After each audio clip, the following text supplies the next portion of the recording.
सर्वप्रथम ठाकुर जी के चरणों में कोटि कोटि प्रणाम।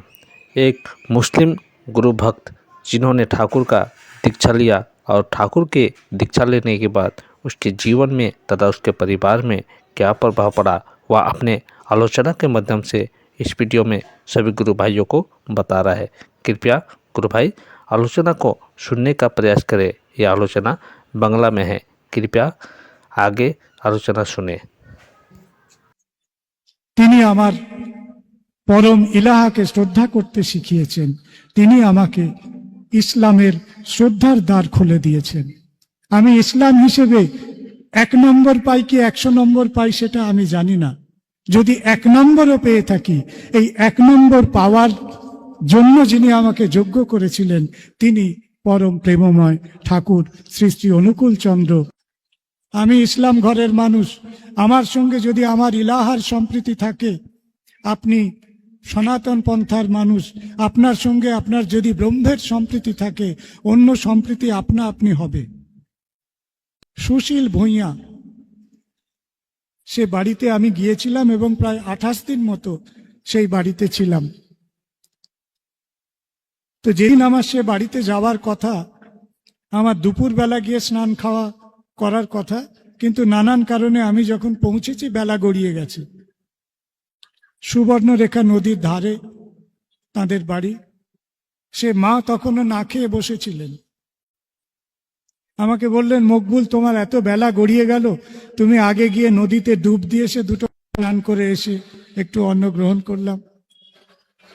সে বাড়িতে 28 দিন ছিলাম। ফিরে আসার সময় বললাম, মাগো আপনার বাড়িতে 28 দিন ছিলাম, এই 28 দিন ধরে অক্লান্তভাবে আমার যা যা প্রয়োজন, একজন অতিথির নয় একজন সন্তানের যা যা প্রয়োজন, ঠিক সেইভাবে সেবা তিনি আমাকে দিয়েছেন, মায়ের স্নেহ দিয়েছেন। ফিরে আসার সময় বললাম, মা আপনাকে অনেক কষ্ট দিয়ে গেলাম। বলল, কি বলছো বাবা, আমার 2টি সন্তান মকবুল, তুমি আমার 3য় সন্তান। আমার সৌভাগ্য হয়েছিল, আমি হিমায়তপুর গিয়েছি এবং ঠাকুরের যে পুণ্য ভূমি, সেই পুণ্য ভূমি দর্শন করার সুযোগ আমার হয়েছিল। ওই পদ্মা নদী, তার পাশে চড়া, ওই সর্ষে ক্ষেতে, চড়ার মধ্যে সর্ষে ক্ষেত, মাইলের পর মাইল সর্ষে ক্ষেত। শীতকালে যারা দেখেছেন সর্ষে ক্ষেত তারা জানবেন। আমি যখন গিয়েছিলাম শীতকাল ছিল। তো সেই চড়ায় তিনি চাষ করছেন, হাল চালাচ্ছেন, আর দেখছেন যে ওই যে রাস্তাটা গেছে নদীর পাড় দিয়ে, ধুলো উড়িয়ে লক্ষ লক্ষ মানুষ পাগলের মতো উন্মত্ত হয়ে কীর্তন করতে করতে ছুটছে ছুটছে ছুটছে। ওরা কোথায় যায়? ওরা ঠাকুর দেখতে যায়। হঠাৎ একদিন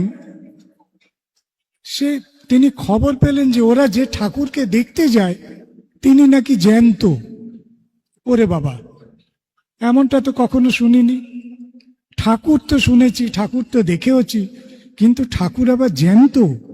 তাহলে তো একবার গিয়ে দেখতে হয়, একবার গিয়ে দেখতে হয়।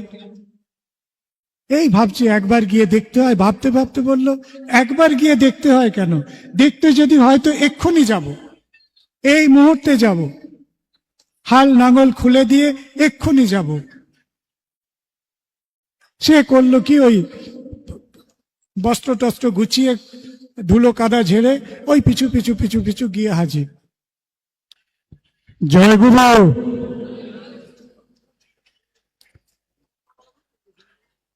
আমার বক্তব্যের বিষয় আপনারা ইতোমধ্যেই শুনেছেন। কথা হচ্ছে, যখন আমরা ঠাকুরের আলোচনা করি, কেউ কেউ কোনো একটা বিষয় নিয়ে একটু বেশি কথা বলি, কিন্তু আমাদের যা কিছু বক্তব্য, গোটা সৎসঙ্গে যেখানে ঠাকুর নিয়ে যা কিছু আলোচনা হয়, প্রত্যেকের কেন্দ্রে ঠাকুরের আদর্শ এবং ঠাকুরকে অনুসরণে আমাদের ভূমিকা, এইটি সবার উপরে সত্য। সবার ওপরে মানুষ সত্য, সৎসঙ্গীরা বিশ্বাস করে মানুষের ওপরে পুরুষোত্তম সত্য। এই যে সত্য রেখা, এর বাইরে কোনো কথা নেই। ঠাকুর এসেছিলেন, তিনি মানুষের প্রাণের কাছে মুখ রেখে তাকে উজ্জীবনের মহামন্ত্র দিতে।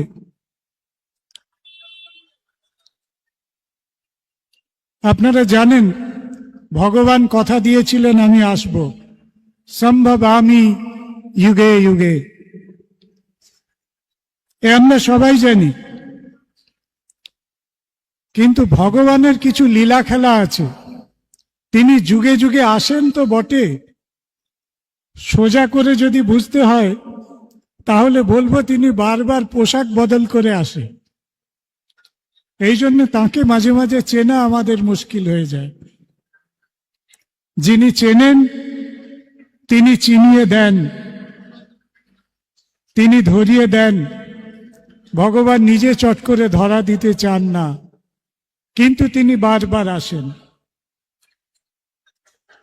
তিনিই বুদ্ধ অবতার, তিনি হযরত মুহাম্মদ সাল্লাল্লাহু আলাইহি সাল্লাম, তিনি যীশু খ্রিস্ট, তিনি শ্রী চৈতন্যদেব, তিনি পরম্পরাক্রমে এসেছেন।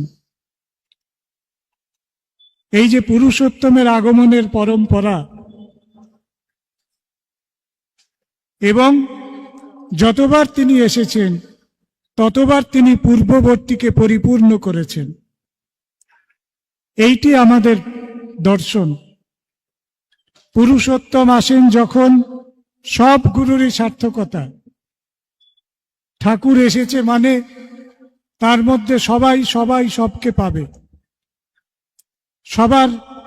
সবাইকে ধারণ করে তিনি আছেন। মহানবী সম্পর্কে তিনি এই কথাটি বলেছিলেন যে তিনি যখন এসেছিলেন সবাইকে পরিপূর্ণ করে এসেছিলেন, সবার পূরণ করেন যিনি। আমরা অনেক কিছু নিয়ে ছায়ার সাথে কুস্তি করে গাত্রে হলো ব্যথা। ধর্ম নিয়ে যে বিভ্রান্তি এবং যে অনাকাঙ্ক্ষিত ঘটনা, এ বিষয়ে বিস্তারিত আলোকপাত করার দরকার নেই, আপনারা সবাই জানেন।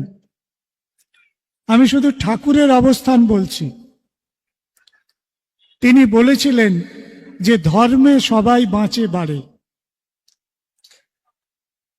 বাঁচার জায়গা এবং উদ্বর্ধনার জায়গা। যদি কেউ নিজেকে ধর্মের মধ্যে রাখে, নিজের মধ্যে ধর্মকে প্রতিষ্ঠা করে, ধর্ম প্রতিষ্ঠার কোথায় হবে, কিভাবে হবে, ঠাকুরের উত্তরটি আপনারা শুনে নিন, ঠাকুরের দর্শনটি আপনারা বুঝে নিন।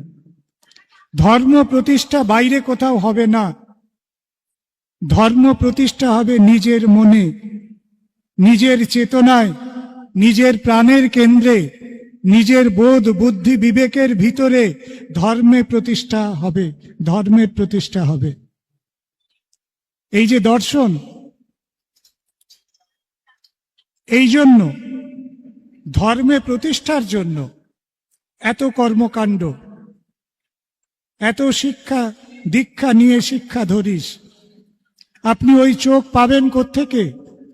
নিজের মধ্যে ধর্ম প্রতিষ্ঠা করার সেই জ্ঞান তো আপনার দরকার, আমার দরকার, আমাদের প্রত্যেকের দরকার। সেই জ্ঞানের জন্য যে পদ্ধতির ভিতর দিয়ে যেতে হয়, সেই পদ্ধতির নাম দীক্ষা। এখান থেকে শুরু করতে হবে। আমি কিছু লিটারেচার পড়লাম, আমি কিছু বক্তৃতা শুনলাম, আমি ঠাকুরের জীবন আদর্শ যা কিছু বলেছে জীবনে কোনোদিন কিছু পালন করলাম না, এরকমটা নয়। আচরণ আচরণ আচরণ, আচরণে যতক্ষণ না ফুটে উঠছে ততক্ষণ ধর্ম ফুটছে না। আচরণই বোধ চয়নে জ্ঞানের সাগর হনাপার। আমাদের সেই আচরণটাই তো নেই। এখান থেকে আমাদের সূচনা, এখান থেকেই আমাদের এই জায়গাটাই যার নড়বড়ে, তার সারা অনেক কিছুই নড়বড়ে হয়ে গেছে।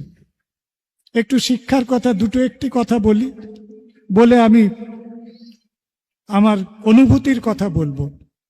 কারণ আচার্যদেব চাইছেন আমরা ঠাকুরের অনুভূতির কথা বলি। ঠাকুরকে পেয়ে আমার কিরকম লাগলো, আমার জীবনে কি উদ্বর্ধনা হলো বলে আমি মনে করছি, এই কথাগুলো আমি আপনাদের কাছে বলবো। এবং লক্ষ লক্ষ সৎসঙ্গী ভাই বোনেদের কাছে, মায়েদের কাছ থেকে আমি কি শিক্ষা পেলাম, সেটা আমাকে কিভাবে এগিয়ে দিল, এরকম একটি কথা বলবো। দীক্ষা দিয়ে শুরু করতে হবে। আপনারা ভাববেন না দীক্ষা কোনো একটা রিচুয়াল,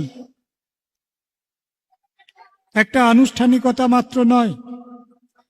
দীক্ষা নিয়ে আমরা প্রকৃত শিক্ষাকে যদি নিজের জীবনে প্রয়োগ করি, প্রায়োগিকতা, অ্যাপ্লিকেশন, অ্যাপ্লাই যদি না করি, অ্যাপ্লাইড রিলিজিয়ান, তাহলে আমি ফাঁকিতে পড়ব। ঠাকুর বলছেন আমাকে ঠাকুর সাজিয়ে ভক্ত হয়ে বসো না। ফাঁকি দিলে নিজেই ফাঁকিতে পড়তে হবে। ফলে আমরা সত্যিকারের দিশায় সহি ইমানদারের মতো আমরা যেন পরমকে, যিনি চরম তত্ত্ব, তার কাছে নত হতে শিখি। ঠাকুরের একটি ছোট্ট ছড়া, দীক্ষা নিয়ে শিক্ষা ধরিস। কেন আগে শিক্ষা নয় কেন? আমরা জানি শিক্ষা দীক্ষা, তাই তো জানি এই লোকটা শিক্ষা দীক্ষা আছে অথবা শিক্ষা দীক্ষা নেই। এই তো আমাদের দুটি শব্দের অর্ডার, আগে শিক্ষা পরে দীক্ষা। ঠাকুর এটাকে উল্টে দিলেন। কারণ যেভাবে চলছে, এটার যদি একটা উদ্বর্ধনামুখী একটা চিন্তা মানুষকে না দেওয়া যায়, তাহলে কিন্তু পরিস্থিতি ভালোর দিকে যাবে না। আগে দীক্ষা। শিক্ষা নিয়ে আপনি কি করবেন, আমি কি করব? এই একটু আগে ধূমপানের কথা হলো। আমি একটা ছোট্ট উদাহরণ দিই আপনাদের কাছে। একটি জায়গায় লেখা রয়েছে ধূমপান করবেন না। ভালো করে শুনুন মায়েরা, ধূমপান করবেন না। ধূমপান ধীরে ধীরে মৃত্যু ডেকে আনে। কোনো একটা স্বেচ্ছাসেবী সংস্থা, তারা তার তলায় কেউ লিখে গেছে, কেউ মানে ধরুন নিরুদ্দিষ্ট কেউ, তারা লিখেছে আমাদের মরবার কোনো তাড়া নেই, আমরা ধীরে ধীরেই মরতে চাই। এই লোকটা তো শিক্ষিত মানুষ, তার শিক্ষা আছে, তার বর্ণবোধ আছে, সে পড়তে পারে, সে জানে কোথাও কিছু একটা লেখা আছে, এটা যদি আমার পছন্দ না হয় আমি আমার মতকে তুলে ধরতে পারি। কিন্তু এই পরস্পর দুটি বাক্যের ভিতর দিয়ে আমরা তার মানসিকতাকে যেভাবে রিড করছি, তাতে করে বোঝা যায় তার শিক্ষা আছে, কোনো দীক্ষা নেই। এই হচ্ছে দীক্ষাবিহীন শিক্ষার ফল।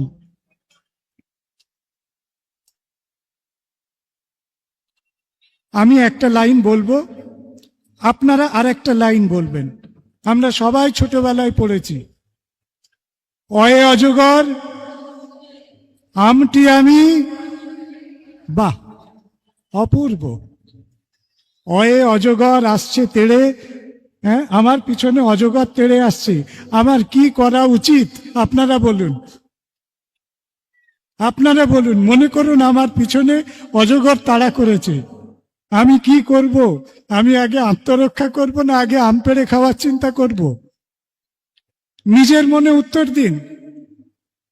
এই নির্ণয় আপনার দীক্ষা আপনাকে শেখাবে।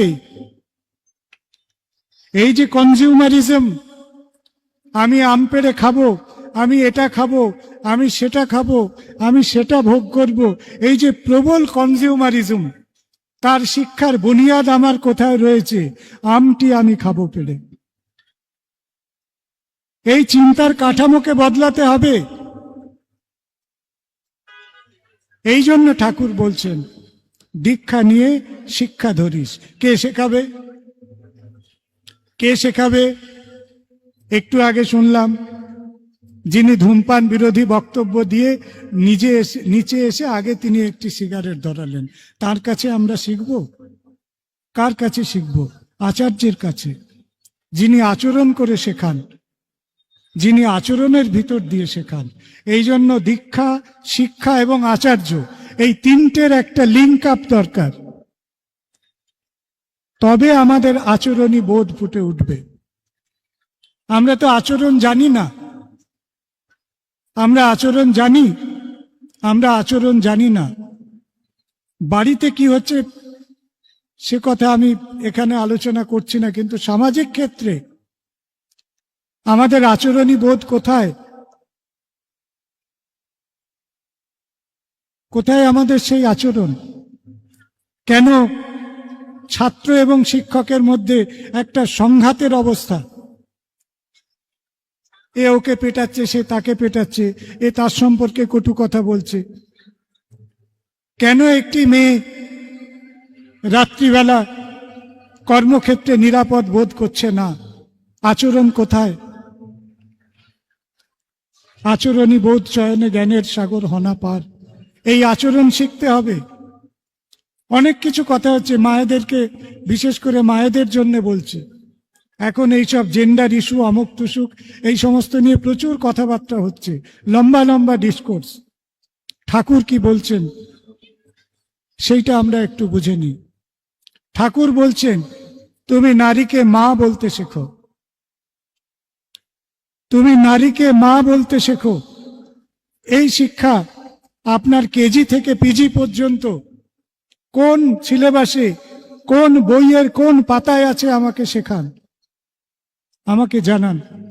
এই শিক্ষা একমাত্র দীক্ষার ভিতর দিয়ে আসবে, মনের পরিবর্তনের ভিতর দিয়ে আসবে। এই যে মনের পরিবর্তন কথাটা বলছি, এই কথাটা ঠাকুরের পরিভাষায় আপনার আমার মধ্যে ঠাকুরত্ব জাগবে।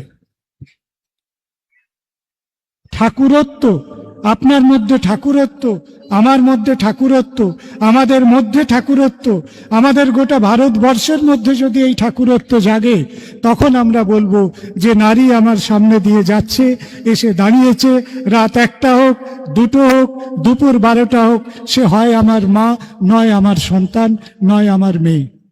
এই চেতনা দরকার। আর এই চেতনা নিয়ে সারা ভারতবর্ষ যদি জেগে ওঠে, তাহলে পরের স্তরটা বুঝে নিন, এই ভারতবর্ষ আর্য ভারতবর্ষ। ইন্ডিয়াকে নিয়ে অনেক রকম কথাবার্তা আমরা শুনছি, ডেভেলপমেন্ট কিভাবে হবে, কোন দিকে যাবে, ডিজিটালাইজেশন কি হবে, ইত্যাদি নিয়ে অনেক বড় বড় পরিকল্পনা। কিন্তু আমরা আর্য ভারতবর্ষ চাই, সেই ভারতবর্ষ একজন মায়ের জন্য আর্য ভারতবর্ষ, যেখানে অন্যান্য সহনাগরিক তাকে মা বলে সম্মান করে। এই সম্মান করা শিখতে হবে। এই ঠাকুরত্ব তিনি আমাদের মধ্যে জাগাতে চেয়েছিলেন। আমরা বিভাজন করছি, আমরা যত নারী পুরুষ, যত নারী পুরুষ, যত নারী পুরুষ করছি, তত বিভাজন হচ্ছে। এর মধ্যে দিয়ে নয়। সম্প্রীতির কথা, যখনই দেশে কিছু একটা বিপর্যয় ঘটে, আমরা একটা স্টিরিওটাইপ কথা ধরে রেখেছি, ধর্মীয় একটা বিভেদের কথা ধরে রেখেছি। সম্প্রীতির কথা বলতে ঠাকুর কি বুঝিয়েছিলেন? ঠাকুর কিন্তু তথাকথিতভাবে কোনো হিন্দু মুসলিম সম্প্রীতির কথা বলেননি। প্রয়োজন নেই সৎসঙ্গের মঞ্চ থেকে সে কথা বলার। তিনি বলেছিলেন ইষ্টেতে রাখ সম্প্রীতি। মনে পড়ছে লাইনটা? ইষ্টেতে রাখ সম্প্রীতি। ইষ্টের সঙ্গে সম্প্রীতি রাখতে হবে। আমি ইসলাম ঘরের মানুষ, আমার সঙ্গে যদি আমার ইলাহার সম্প্রীতি থাকে, আপনি সনাতন পন্থার মানুষ, আপনার সঙ্গে আপনার যদি ব্রহ্মের সম্প্রীতি থাকে, অন্য সম্প্রীতি আপনা আপনি হবে। যারা কারখানার জগতে, প্রোডাকশনের জগতে কাজ করেন, তারা দুটো শব্দ ব্যবহার করেন, একটা হচ্ছে প্রোডাক্ট, একটা হচ্ছে বাই প্রোডাক্ট। আমরা মনে করি সম্প্রীতি একটা প্রোডাক্ট, না, ইষ্টের সঙ্গে যদি সম্প্রীতি থাকে, তাহলে সম্প্রীতিটা, সামাজিক সম্প্রীতিটা এমনি এমনিই হবে। সেটা আমার প্রোডাক্ট যদি আমার সঙ্গে আমার ইষ্টের মিলন হয়, আমার পাশের মানুষের সঙ্গে আমার মিলন এমনি এমনিই হবে। এটা বাই প্রোডাক্ট, সেইটা আমাদের ভাবতে হবে। আমি দুটি মায়ের কথা বলবো, যে মা আমাকে প্রথম সৎসঙ্গের এই যে আপন করে নেওয়া ভাব, এটা আমাকে শিখিয়েছিল 1992 সালের কথা। আমি গবেষণার সূত্রে গিয়েছিলাম গোপীবল্লভপুর। আপনারা হাতিবাড়ি বলে একটা জায়গার নাম শুনে থাকবেন, একদম উড়িষ্যা, এখন ঝাড়খণ্ডের বর্ডারে গোপীবল্লভপুর। সুশীল ভূঁইয়া, সে বাড়িতে আমি গিয়েছিলাম এবং প্রায় 28 দিন মতো সেই বাড়িতে ছিলাম। তো যেদিন আমার সে বাড়িতে যাওয়ার কথা, আমার দুপুরবেলা গিয়ে স্নান খাওয়া করার কথা, কিন্তু নানান কারণে আমি যখন পৌঁছেছি বেলা গড়িয়ে গেছে।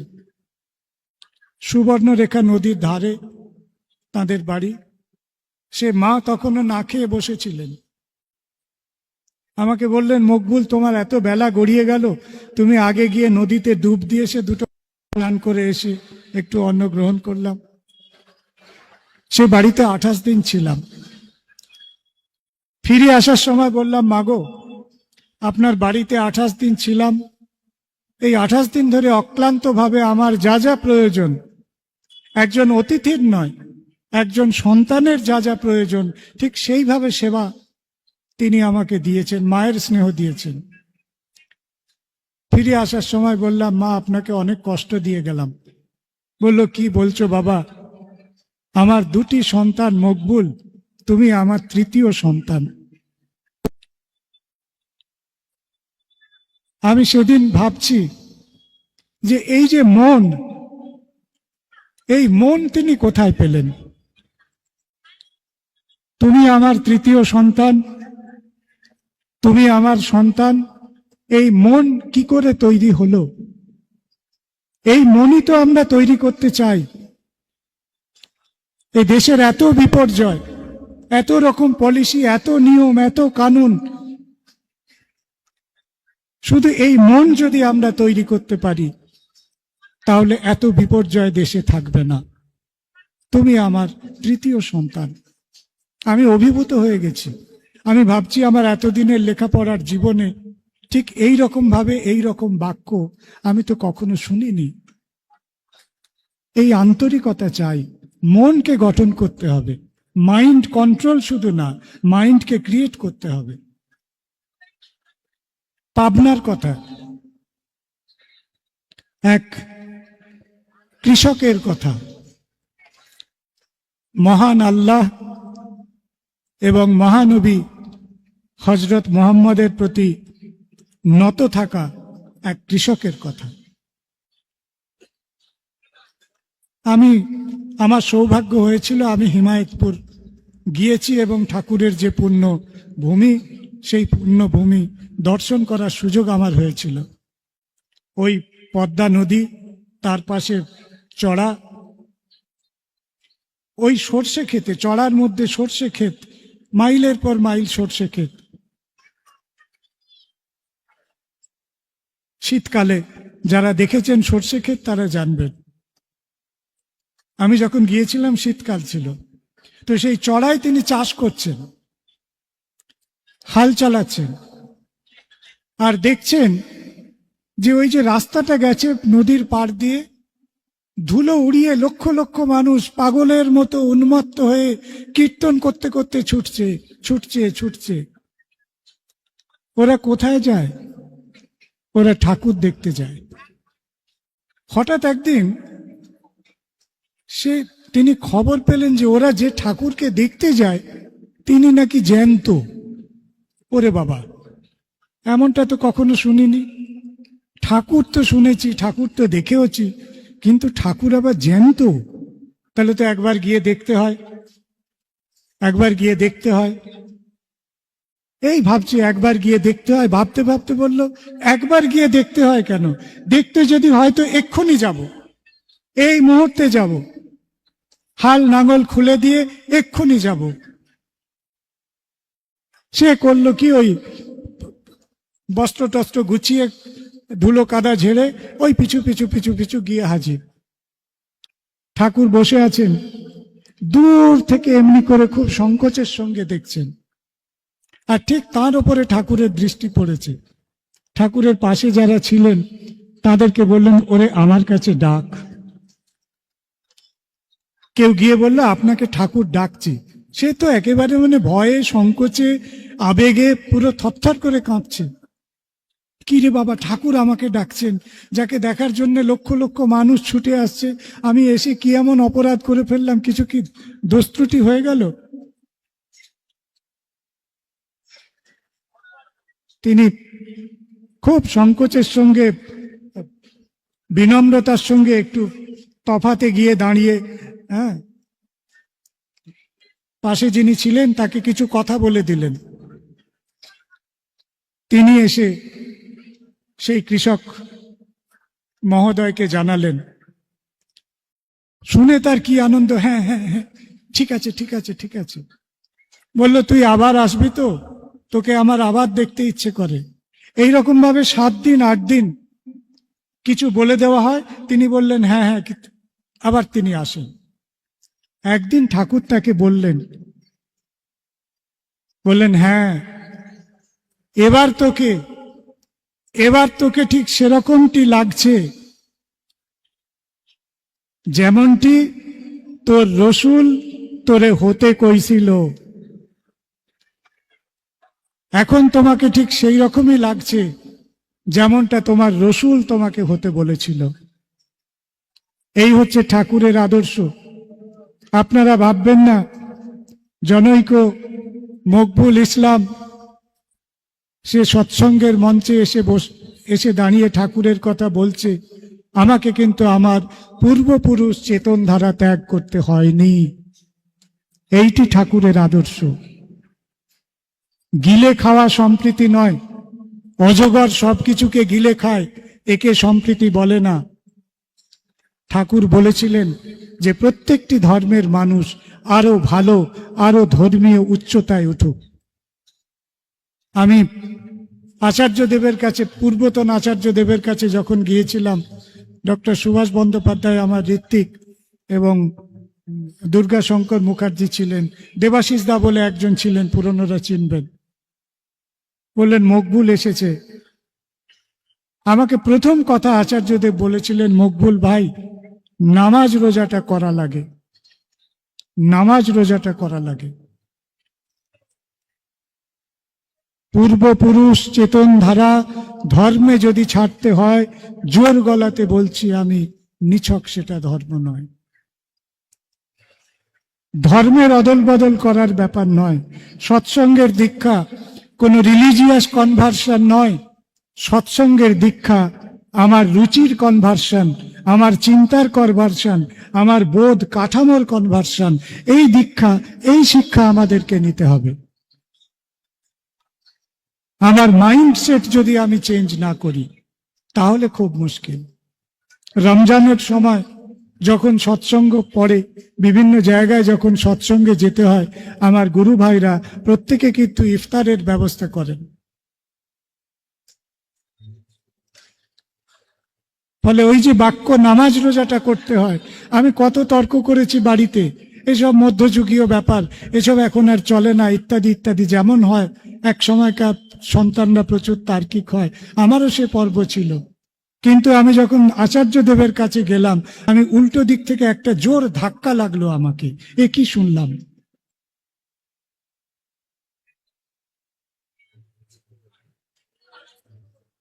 আমাদের মানুষ হতে হবে, মানুষ হতে হবে, মানুষ হতে হবে। Man making, man making, man making. Swamiji বলেছিলেন না, ঠাকুর তিনি ম্যান মেকিং এর কথা বলছেন। দীক্ষা, শিক্ষা, আচার্য, সৎসঙ্গ, এই সমস্ত কিছু হচ্ছে ম্যান মেকিং এর একটি প্রক্রিয়া। এর ভিতর দিয়ে ম্যান মেকিং হবে। পরিবারগুলোর মধ্যে সেই চর্চা হবে। আমাদের সন্তানরা পড়ে শেখে না, দেখে শেখে। আমার উত্তরসূরি যেন আমাকে দেখে শেখে, এইটা হচ্ছে চলার পথ। এই জন্য বড়দের দায়িত্ব নিতে হবে, আচরণ করে বড়দের দায়িত্ব নিতে হবে। যারা আমরা বয়সে বড় আছি, আমাদের থেকে ছোটরা যারা আমার মুখের দিকে তাকিয়ে আছে, তাদেরকে দেখে। একটি দাদু এবং নাতির গল্প। রোজ দাদু ঠাকুর প্রণাম করে একটি দক্ষিণা রাখেন। একদিন কোনো রকম ভাবে তিনি অসুস্থ। সে নাতি বিছানায় শুয়ে আছেন, উঠতে পারেননি।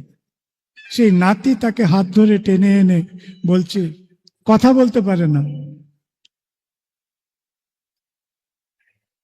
ঠাকুরকে এসে নমস্কার করো।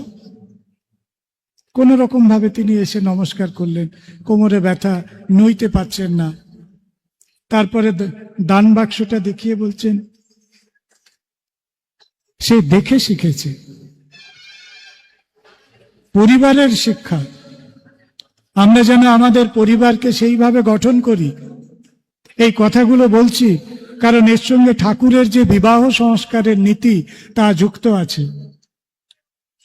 আমাদের পারিবারিক জীবন থেকে এই সন্তান যেন আমাদের দেখে শেখে। কোন তথাকথিত সম্প্রদায়ের কথা নয়, সৎসঙ্গ।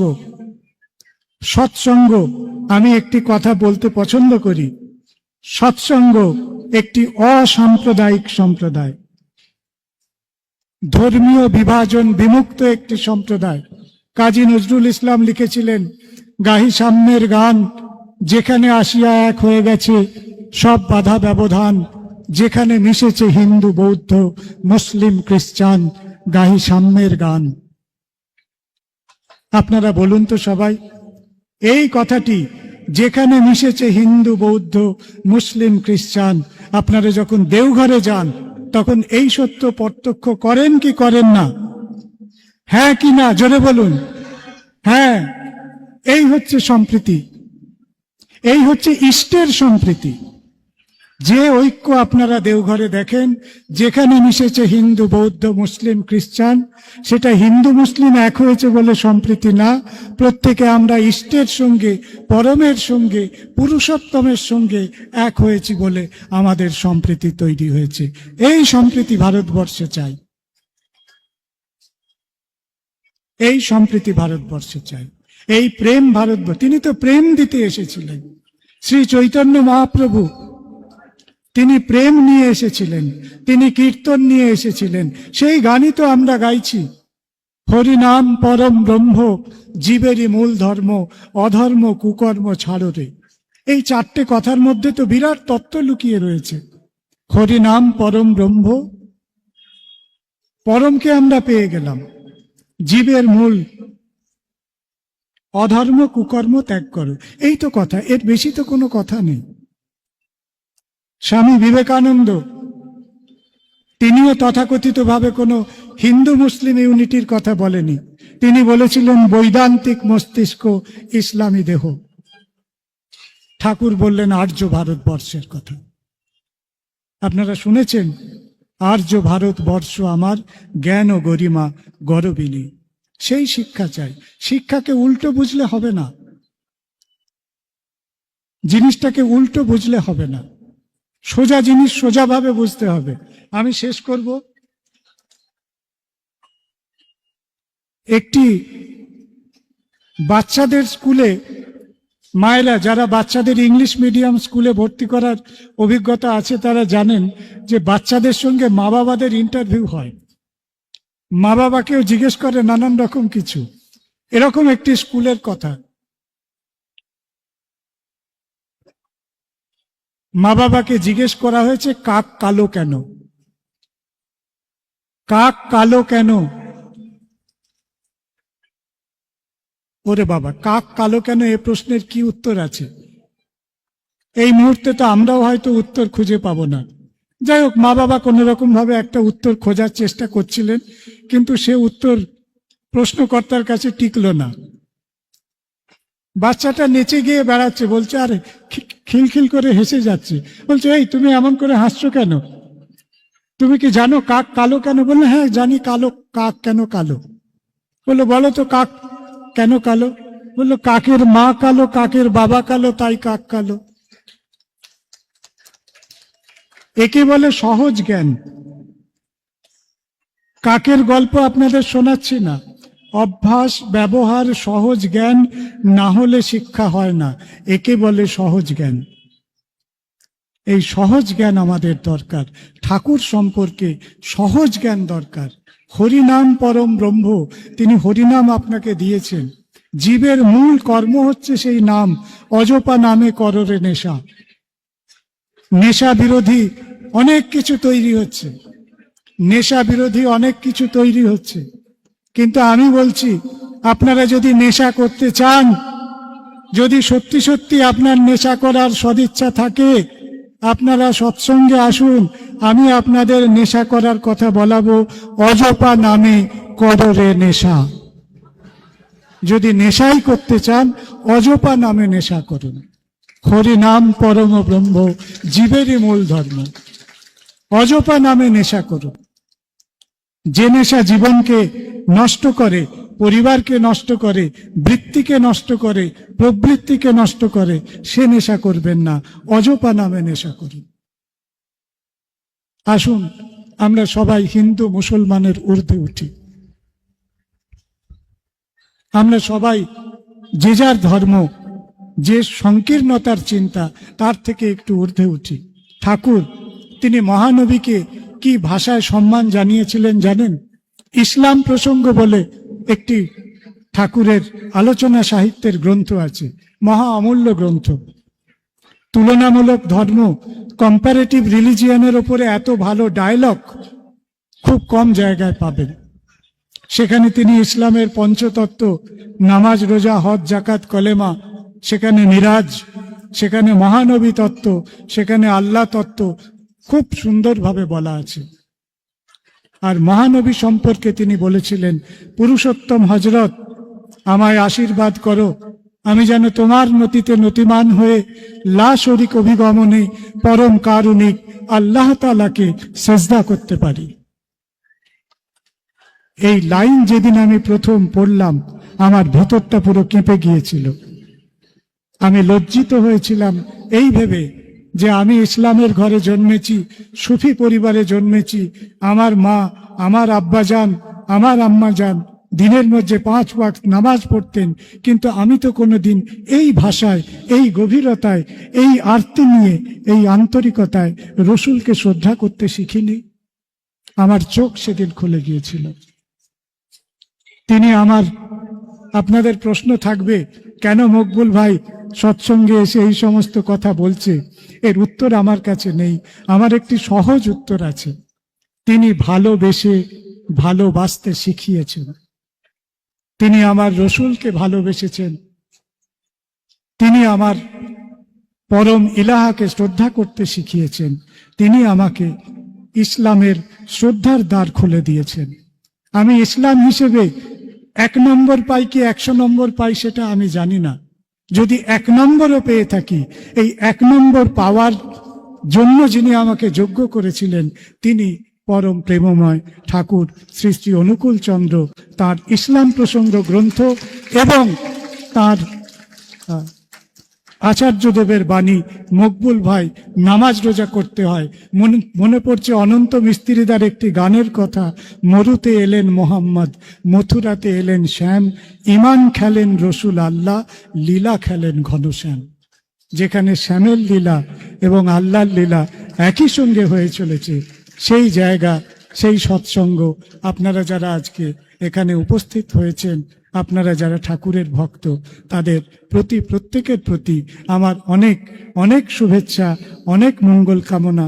ঠাকুরের চরণে আপনাদের সুস্থ সুস্থিত মঙ্গলময় জীবন কামনা করি। আপনাদের প্রত্যেকের ওপরে মালিকের মেহেরবানি, ঠাকুরের আশীর্বাদ বর্ষিত হোক।